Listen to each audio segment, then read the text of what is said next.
Everyone said horror films were dead. People don't like them anymore, don't want to see them.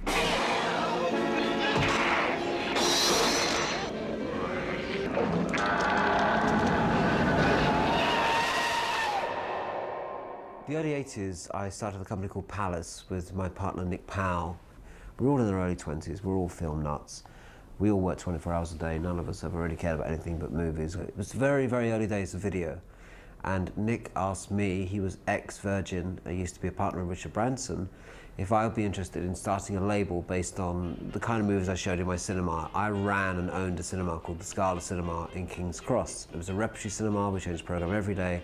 We showed movies like Eraserhead, we showed films like the John Waters films, we showed Fassbinder movies, we showed Cocteau films, Kurosawa films, and strange movies. Those kind of movies weren't really being distributed on video, so Nick asked me to go to festivals and see what's around, see what you like to put on the label. I picked up John Waters' catalogue, I bought Mephisto, I bought Fitzcarraldo. But unfortunately, we realised that the kind of audience that was there for videos in those days, in the early 80s, was really not very sophisticated. People were selling videos in those days. People were buying them from garage, from gas stations, from all sorts of like dingy places.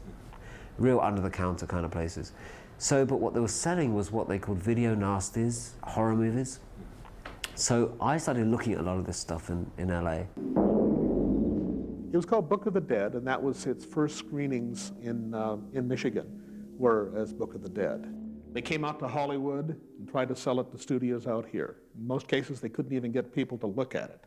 New Line made them an offer, but the offer wasn't very good. No money up front at all, and worldwide rights in perpetuity. First saw The Evil Dead at a thing called the American Film Market, which happens in Los Angeles once a year, where American independent filmmakers try to find distributors for their films. AFM, they showed trash. I mean, in the early days, it was really trash. It was garage band kind of movies. It was real gonzo films. Stuff that really mainly was seen by people at home on their own while they're sharpening their chainsaws. It was my first visit there with my partner, Stephen Woolley, and he had seen it and came back to tell me very excitedly that he'd seen this terrific horror picture that had like all the elements and was bloodier than anything he'd ever seen before. And I watched the picture, and first I was quite startled at the graphicness of the violence. It was a little scary. It was like, oh my God, that, really was sort of hitting these ghouls with iron bars. But then after the ghouls were being hit continuously for a few times more gratuitously and more grotesquely than normal, you began to see the humour of it. I was also struck by how superbly well filmed it was. Especially the camera work, and especially the editing. And the sound effects.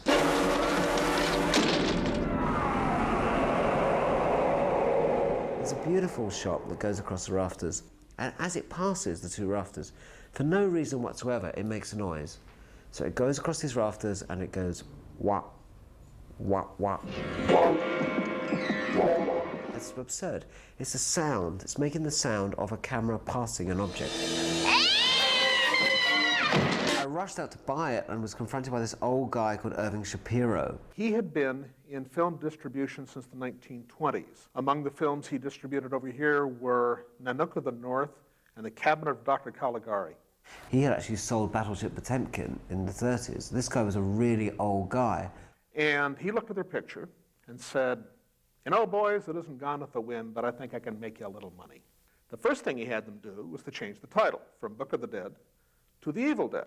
And he was quite taken by my knowledge of cinema, my knowledge of films, and the fact that I was respecting The Evil Dead as a piece of filmmaking and not as a piece of schlock. He named a price. I went to Nick and said, okay, I want us to buy this horror film, The Evil Dead.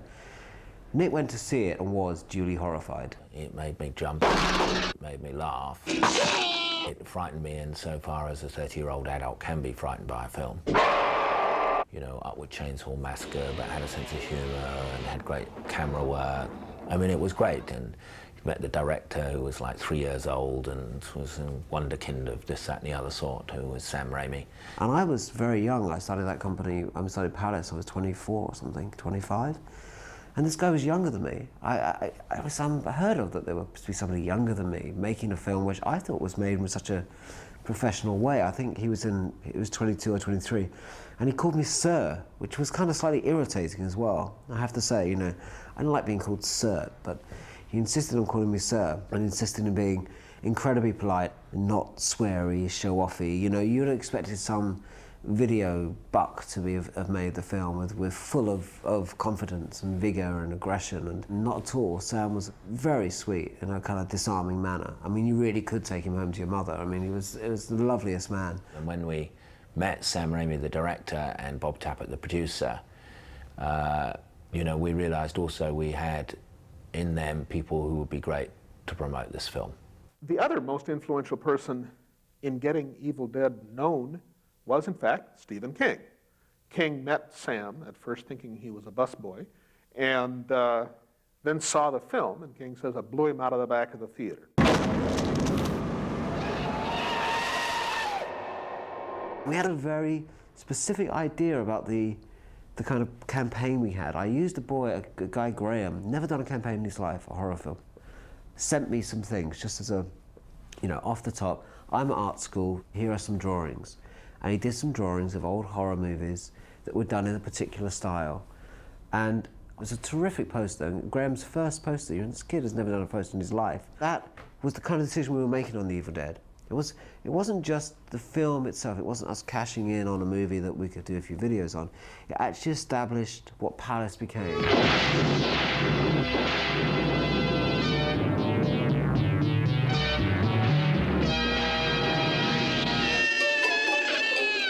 Then we did something really audacious. We released the film theatrically, in cinemas, and on video at the same time. This was unheard of. I think the first and indeed the last time this has ever been done.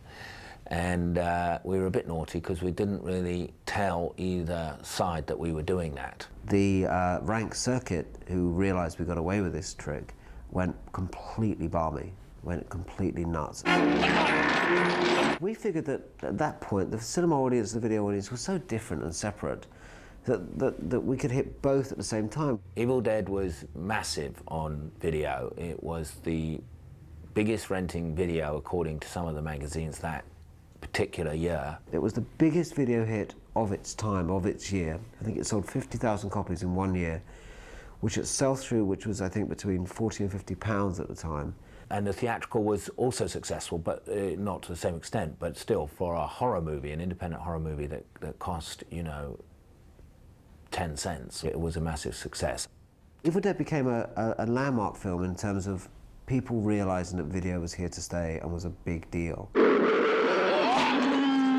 became a landmark film for censorship, because as well as being an incredibly successful film, it became a very controversial film. The first thing I recall hearing was various shops calling up our people and reporting that they had received notices of one sort or another from the public prosecutor's office. And certainly a lot of dealers and wholesalers were being raided.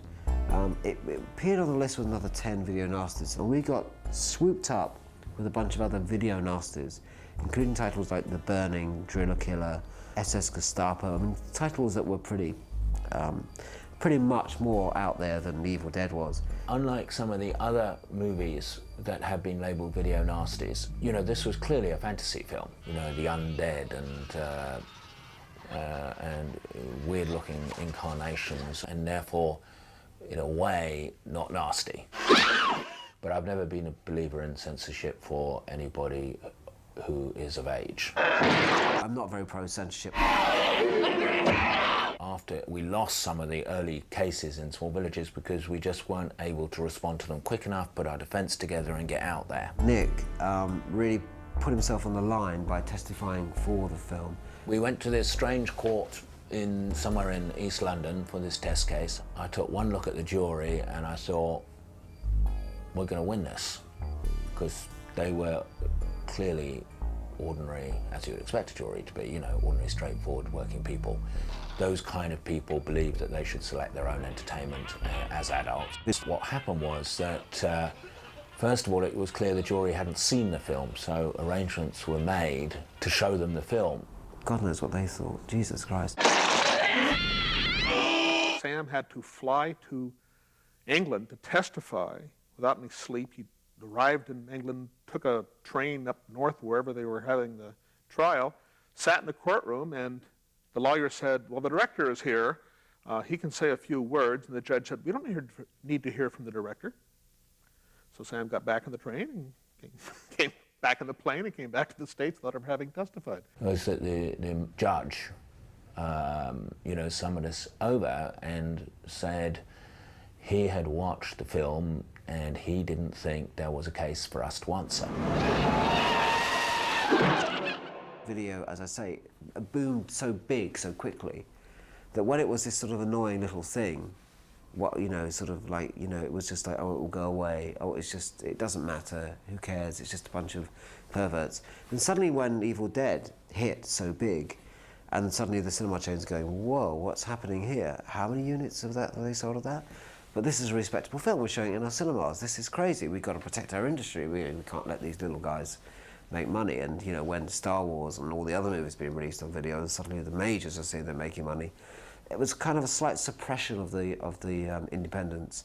So on one hand, it was partly a censorship thing, but I think more importantly, it was how the majors wrested control again. Okay, let's arrest some of them. Let's get them banged up. What happened was they introduced the Video Recordings Act. But a lot of smaller companies got whacked, you know, into the ground because of that Video Nasties bill.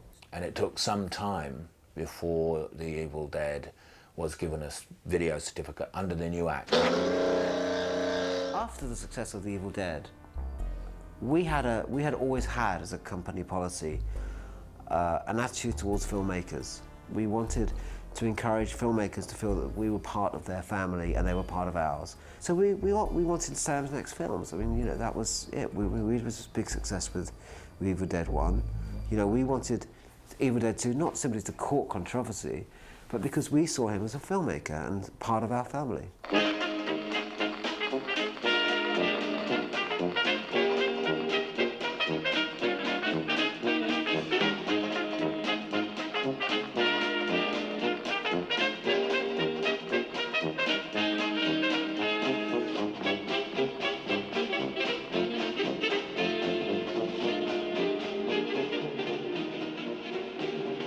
But he's gone on to make some fantastic films since, of which Simple Plan is just fantastic, Sam. I just thought I'd let you know that, in case you see this.